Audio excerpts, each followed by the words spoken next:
kaki ngai mpona suka na nzela te nakomaki no na suka ya mobembo na ngai bongo yolakaki ngai ete yokotikanga te ete yokozala na ngai kino suka ya nzela ata na kati ya mai na mbongi pe mipepe otikaki just no te yo nde obingaki ye sala ndenge moko na ngai wana mipepe ekoya bomba ngai na ngolu na yo kino nakomona yo oyebi motema oyo elikya mobimba se na yo soki yo te nzambe na ngai nani akoki kosunga ngai wana nakobondelaka pesaka ya nokolo nayebaka ntango nyonso yo tikinga. Hello tout le monde, j'espère que vous allez bien. Je suis très contente de nous retrouver encore aujourd'hui. Alors, comme vous avez vu le titre, vraiment, je dois faire quelque chose. Donc, mon double menton, surtout. Donc, les amis, mon double menton commence à me déranger. Je ne suis pas vraiment à l'aise. Mon docteur, il m'a dit que j'ai beaucoup pris du poids. Alors, du coup, regardez. Donc, regardez. Donc j'ai beaucoup pris du poids et donc mon docteur m'a dit alors la graisse a choisi aussi cette place et qui commence vraiment à me déranger. Je suis pas à l'aise, j'ai essayé tout, les masques, j'ai essayé tout, ça n'a pas marché, alors ils doivent faire quelque chose ici. C'est pas pour maintenant, c'est quelque chose que je pense à faire, voilà, donc parce que il faut vraiment être à l'aise, anyway. Donc il faut vraiment se sentir à l'aise, donc je suis pas à l'aise, regardez comment ça descend, et donc ça descend de plus en plus, donc ça descend, et puis ça me dérange, je dois faire quelque chose. Ça c'était la première des choses. Alors la deuxième des choses, aujourd'hui je vais vous parler de ma religion, je vais vous parler de mon témoignage, ma vie chrétienne, voilà. Alors c'est parti, je suis vite une chrétienne, je suis une chrétienne, voilà, je crois en Dieu, j'ai pris, donc j'ai pris Jésus, je crois en Christ et Jésus qui était mort sous la croix pour... C'est grâce à Dieu en fait que je me tiens devant vous pour vous partager des choses et puis vous partager ma connaissance. Alors voilà mon parcours en fait, comment j'ai reçu Jésus. Je vais vous parler de mon témoignage, ce qui s'est passé dans ma vie. Alors à l'âge de 16 ans, et tout a commencé bien avant, mais parce que vous savez, j'étais encore enfant et puis du coup, il n'y avait pas trop d'attention. Mais quand j'ai commencé à grandir, de là maintenant, c'était un peu de trop. C'est quoi qui était de trop?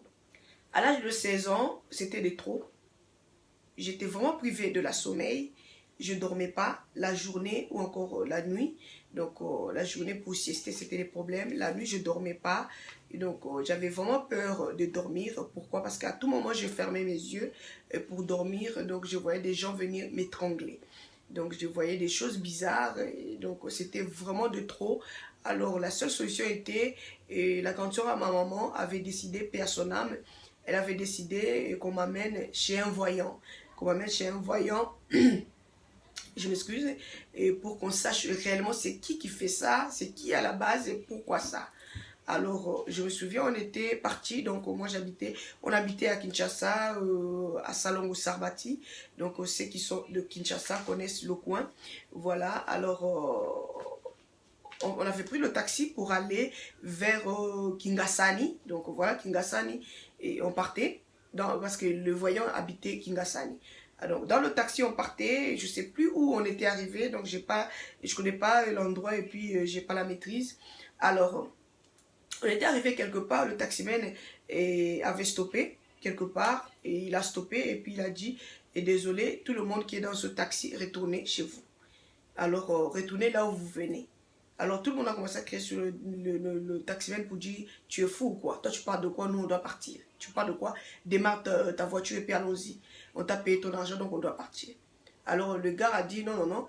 Et moi, je dois retourner. Moi, je ne pars plus parce que ce que je viens de voir, vous n'avez pas vu ça, alors moi je continue pas.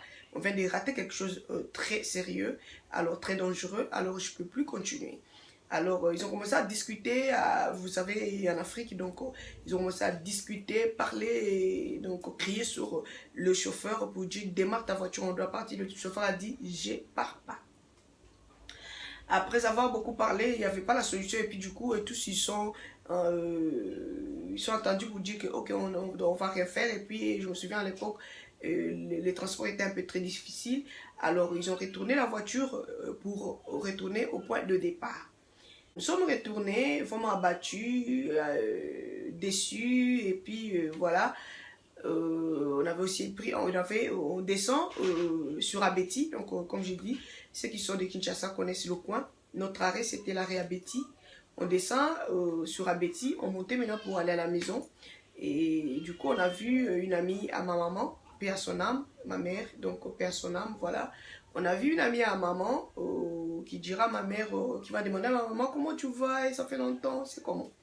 Alors ma maman, très abattue, elle va dire à son amie, voilà, on partait voir un voyant à cause de ma fille, elle dort pas, et voilà. Alors l'amie à ma maman va dire à ma maman, oh mais moi je connais un homme de Dieu, il prie, donc il aide vraiment beaucoup de gens, il va aussi vous aider, donc c'est un homme de Dieu puissant, Dieu vraiment l'utilise puissamment.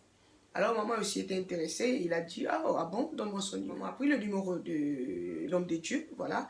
Arrivé à la maison, on a appelé l'homme de Dieu, et puis il n'habitait pas aussi loin, juste 2 avenues après nous.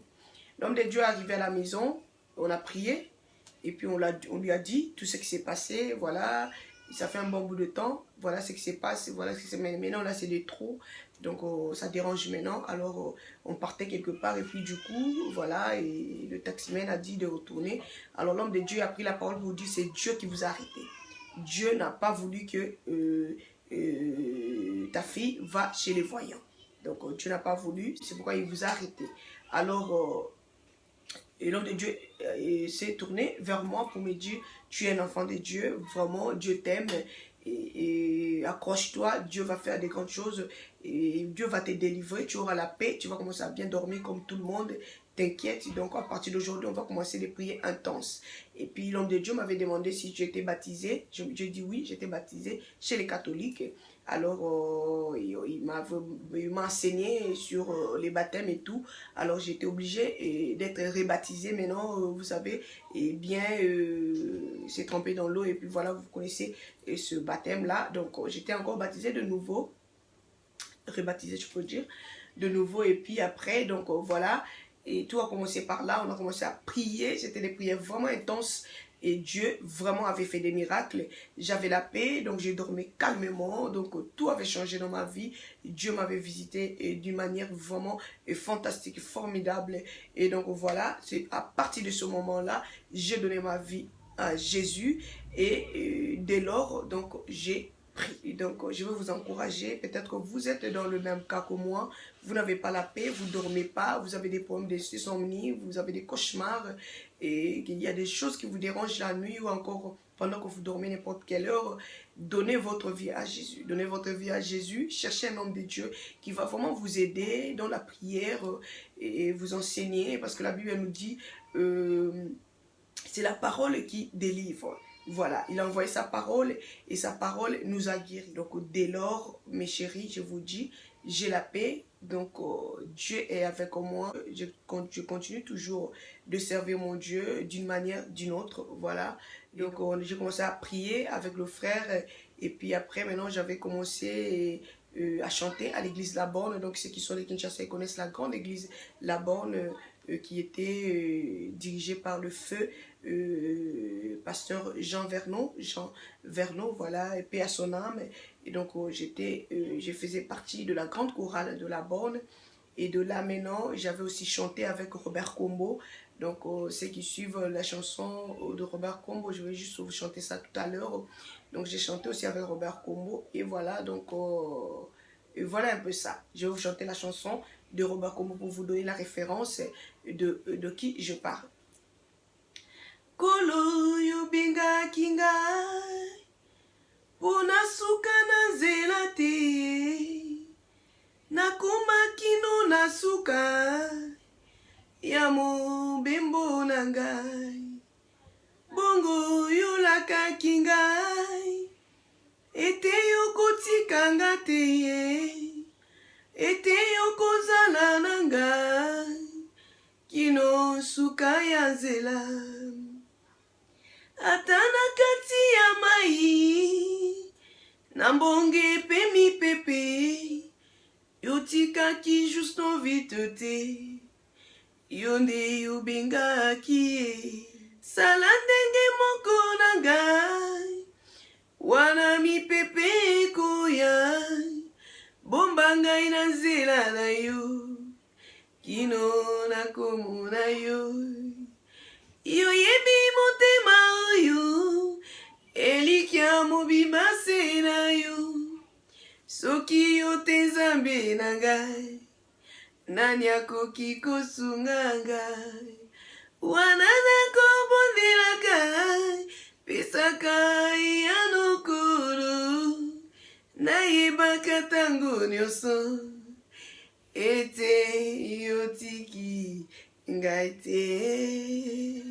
Donc voilà un peu la chanson, la référence, pour savoir de qui je parlais. Donc c'est un frère qui est branhamiste, donc voilà, qui continue toujours à servir le Seigneur. Donc j'ai chanté aussi avec lui, donc j'ai chanté aussi avec lui. Et voilà un peu mon parcours, en bref, je voulais vous donner aujourd'hui, donc juste nom et une chrétienne.